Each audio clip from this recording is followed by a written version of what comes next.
اور دور دراز سفر کر کے جب پہنچے حضرت سام علیہ السلام کی، اور آپ کو مرے ہوئے، تفاسیر میں آتا ہے 4000 سال ہو چکے تھے حضرت سام علیہ السلام کو، حضرت نوح کے بیٹے، پرانی قبر پر جب چلے گئے تو انہوں نے کہا اب یہ تو پتہ نہیں کب کا مرا ہوا ہے، 4000 سال ہو گئے۔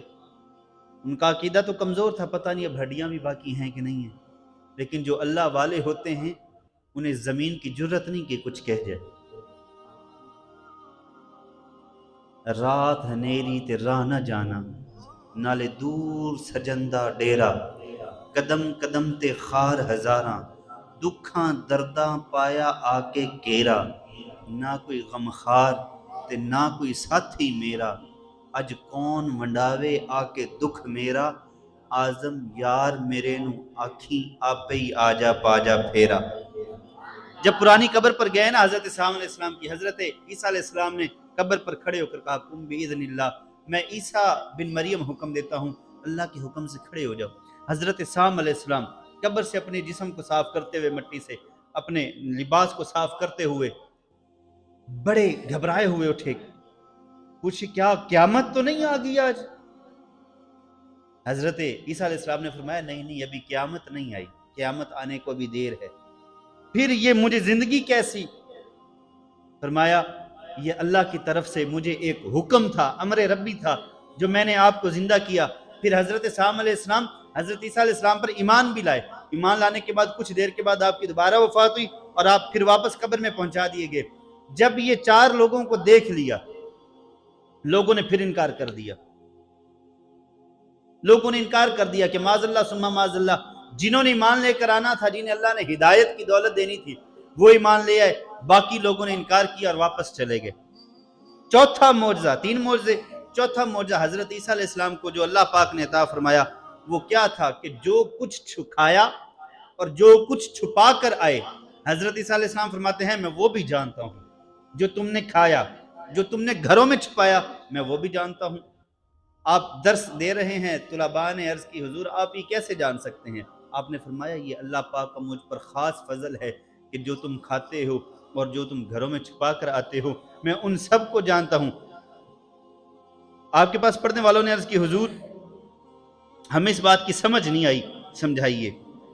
آپ نے فرمایا آج تم نے گھر میں یہ کھایا ہے اور اتنا کچھ بچا کے آئے ہو۔ جب وہ آپ کے پاس پڑھنے والے بچے جاتے گھروں میں جا کر بتاتے تو گھر والے والدین پریشان ہوتے کہ ان سب باتوں کا تمہیں کیسے پتہ چل جاتا ہے کہ ہمارے گھر میں کیا چیز اور کتنی بچی ہوئی ہے۔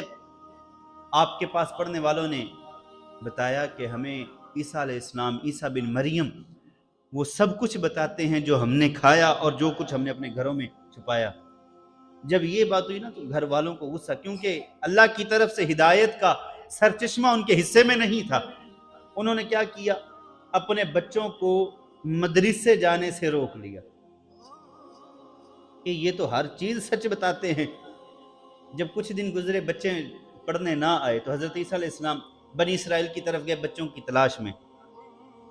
تو جب قوم کے پاس پہنچے تو پوچھا بچے کدھر ہیں؟ انہوں نے جلدی جلدی اپنے بچوں کو کمرے کے اندر چھپا کر سب بچوں کو باہر سے کنڈی لگا دی۔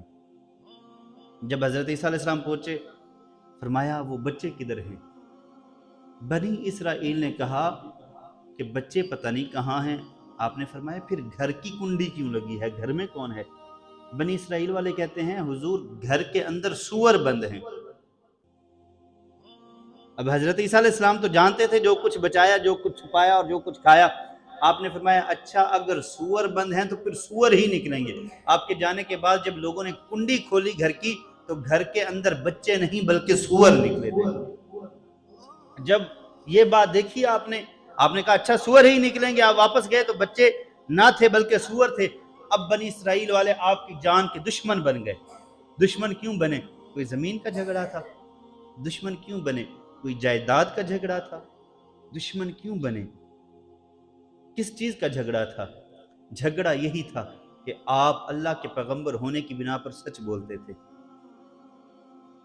جے میں مٹھیاں بولیاں بولنا مینوں واجاں مارن لوکی تے جے میں جھوٹے سخن علاواں میں تو جندڑی وارن لوکی